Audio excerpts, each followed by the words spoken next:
Bonjour à tous, c'est le moment de revenir sur la Fight Night Noire numéro 8. Je l'avais fait déjà de manière assez large, autour du protocole, autour de l'ambiance, autour de choses un peu extra-sportives. On va revenir maintenant sur les combats. Avant de commencer, je voudrais remercier Alti Connect, qui nous a gentiment passé des photos par l'intermédiaire de Nabil Mazari. Alti Connect qui a shooté tous les combats, l'ambiance, etc., etc. Vous pouvez retrouver sur leur page Facebook. C'est partagé de manière assez large maintenant sur les réseaux sociaux. Mais je tenais à faire un petit clin d'œil. On va commencer avec le main event, évidemment. Je vais aller dans l'ordre inverse de ce qui a été proposé chronologiquement parlant. Gam face à Garmoudi. Bon, c'est un combat qui fait parler. Surtout par rapport à son issue. C'est dommage de retenir que ça. Parce que bon, Gam a fait une bonne entame de match. J'avais trouvé vraiment incisif, dur sur les coups, plus fort en clinch. Et puis Garmoudi a commencé à faire du Garmoudi, c'est-à-dire que commence à trouver des failles, parce que ça a été une réalité avec le Super Punch notamment. On sait qu'il démarre version diesel, Tariq Garmoudi, c'est pas quelqu'un qui démarre très fort, mais qui monte crescendo. Je l'ai vu retourner des situations, revenir de très loin, donc j'étais pas surpris de la physionomie du match. Bon, il y a ce coup de genou qui est donné, Sofiane est...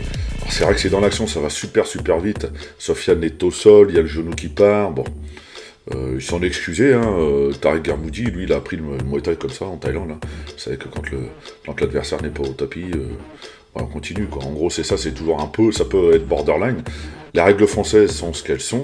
J'ai vu des choses sur l'arbitrage, c'est honteux. Nasser Soufia fait son travail, point. Voilà, on ne peut rien lui reprocher, absolument rien. C'est un fait de match, un fait de jeu, comme on dit, qui obligera une deuxième rencontre entre les deux hommes, parce que les deux sont malheureux. Sofiane Gam ne voulait pas gagner comme ça.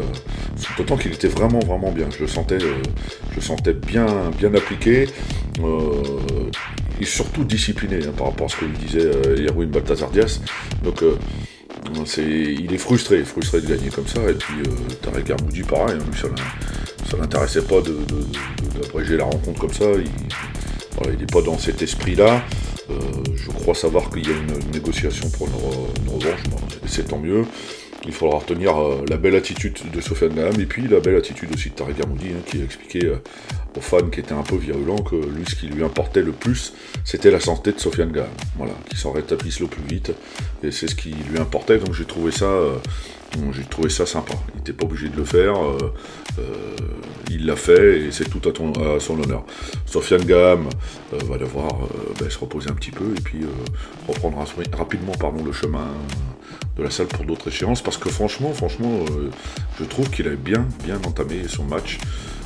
Donc il y a une petite frustration quant à l'issue, et c'est un match à refaire. Voilà, c'est aussi simple que ça. Un match que moi je veux bien voir une revanche entre ces deux-là, c'est le Pape Chouinard le Pape. J'attendais maintenant Chouinard à ce point. J'attendais sa réaction, parce que tout le monde sait que quand on cut, on a tendance des fois à avoir du mal à finir le combat. Pas du tout. Il a parfaitement géré, il y avait plein de paramètres, changement de club, face à un boxeur qu'il ne connaissait pas, il y a pas mal de choses comme ça, changement de catégorie, et il a répondu présent. Bon, l'impact est là, il va faire mal, à 67 kilos, je pense qu'il va poser quelques problèmes à beaucoup de monde. J'ai hâte de le voir en boxe taille aussi, parce que je crois qu'il boxe en boxe taille, mais il a été le plus appliqué en fait dans le game plan. Il a su patienter, toucher quand il fallait toucher. Ça n'a pas été simple du tout, parce que le Pape a été vraiment a boxé en bonhomme, il a été vaillant, il est revenu après le premier décompte. Il était même plutôt bien dans son match, deuxième, troisième, mais la générosité, le tempérament a pris un peu le dessus, et ça se paye cash. Ça se paye cash. Chouinard a été méthodique, précis dans ce qu'il avait envie de faire, et ça s'est vu, et c'est tant mieux pour le combat. Moi je veux bien une revanche, mais vraiment pour le spectacle, parce que ces deux-là ont vraiment livré un match complètement fou, dans une période où on avait besoin un petit peu de repères, c'en est un. Voilà. On se souviendra que ce début de saison, le Pape Chouinard, il fallait pas manquer ce combat. On continue avec un boxeur qui monte. Alors je vais pas parler que du boxeur, je vais pas parler que d'Anal Sazizoun, je vais aussi parler de Samir Kadi et Samuel Carpio, et donc le Chaos Squad. Mais j'ai commencé par Anas parce que c'est un peu le fer de lance maintenant du club. Bah, il a été intelligent, c'était piégeux en face. Carton rouge, hein, l'Espagnol qui n'a pas voulu donner son vrai palmarès. J'ai trouvé ça un peu dommage, un peu ridicule. Juste le nombre de combats, champion d'Argentine, non, bien sûr que non.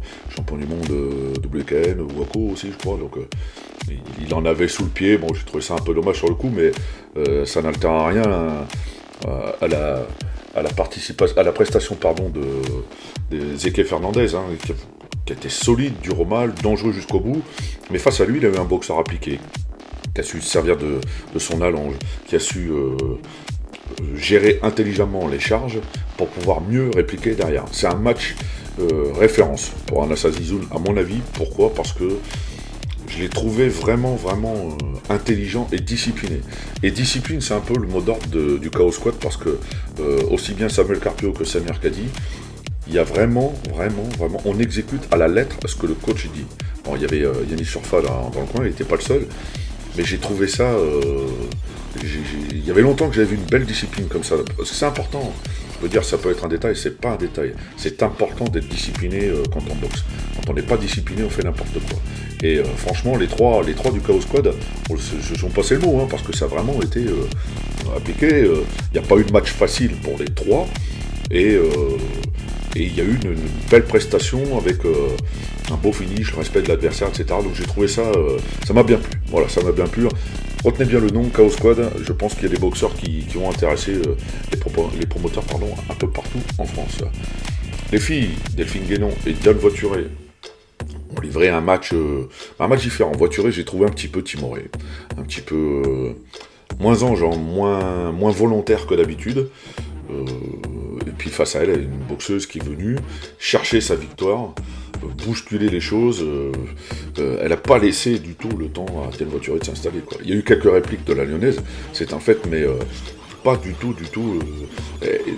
Delphine Guénon, elle était un peu de partout, quoi. Voilà, c'est le match qu'il fallait. Elle a étouffé un petit peu son adversaire. Elle a mis le rythme du combat assez haut, donc il fallait la suivre. Il faut une grosse condition physique pour pouvoir proposer un tel match. Et Brahim Hanafi, le coach de Delphine Guénon, a encore bien fait les choses. Là aussi, c'est un club que j'aime beaucoup, parce qu'il y a beaucoup de discipline, beaucoup de fair play, beaucoup de gentillesse de la part de Delphine Guénon. C'est peut-être le seul reproche que je lui ferai. Faut pas être trop gentil, son ami. Faut pas être trop gentil, parce que il y aura toujours une adversaire ou un adversaire qui profitera et qui prendra ça pour de la faiblesse. Faut pas. Alors c'est vrai que c'est louable, hein, elle est adorable, Delphine Guénon, mais le ring reste le ring. Une belle prestation, une belle victoire, hein, de la boxeuse synthèse, et j'espère qu'on va la revoir très très vite, peu importe l'adversaire de toute façon, parce qu'elle fait le job à chaque fois. Pour finir sur la carte pro, Herman Krebaba et Dimitri Besson avaient ouvert les débats, et Besson, en vieux briscard, a imposé son métier, a fait mal, a cassé les jambes, a compris que c'était dangereux, parce qu'en face, on fait de tout, donc du pancrace, du full contact, du kickboxing, etc. Et Herman est aussi un technicien, un vrai technicien, capable de faire des genoux sautés, etc. Donc Dimitri Besson a pris son temps. Voilà, il a pris son temps. Il a cassé petit à petit les appuis pour finalement imposer sa boxe. Voilà, et puis ça se jugeait une belle victoire tactique, hein, parce que bon, ça peut ne pas paraître spectaculaire, mais il y avait de la réflexion dans tout ce qu'il a fait, donc j'ai trouvé ça plutôt correct. On a commencé la soirée, alors il y a eu pas mal de combats juniors, classe B, etc. Un petit coup d'œil au classe A avec Elias Canfoy, qui lui il m'a plu, hein, on dirait papa quand il boxe, c'est le fils d'Ali Canfoy, il y a de la gestuelle, de l'intelligence, face à Oussama Grada, qui était quand même pas simple parce qu'il cassait bien la distance et tout, mais dans ce match de kickboxing, Canfoy a fait du Canfoy, quoi. C'est-à-dire que c'est propre, c'est limpide, là aussi il y a beaucoup de discipline dans l'exécution, donc j'ai bien aimé. Pareil pour Eva Guillot, hein, elle avait une adversaire quand même moins expérimentée qu'elle, donc son palmarès a peut-être un petit peu impressionné, mais finalement Latifa Heniter a été solide, a vraiment été solide, n'a pas lâché le morceau, mais mais elle a appris, voilà, elle apprendra de ce combat face à une boxeuse qui a du métier à ce niveau, qui fait les championnats universitaires, etc., etc. Donc elle a ce qu'il faut sous le pied, Eva Guillot, pour s'imposer à ce niveau, évidemment.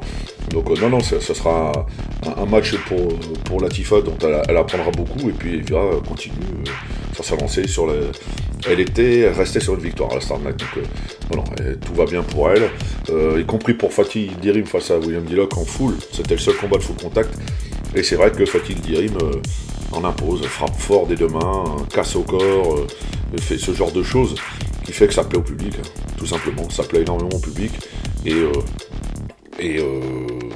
ça donne un petit peu une petite bouffée d'oxygène comme ça au full contact, et ça fait du bien. Merci à tous d'avoir suivi. Désolé pour la voix. Bon, j'ai une extinction de voix depuis dimanche, donc ça n'a pas été simple à mettre en place. Je m'en excuse encore. Ciao, ciao.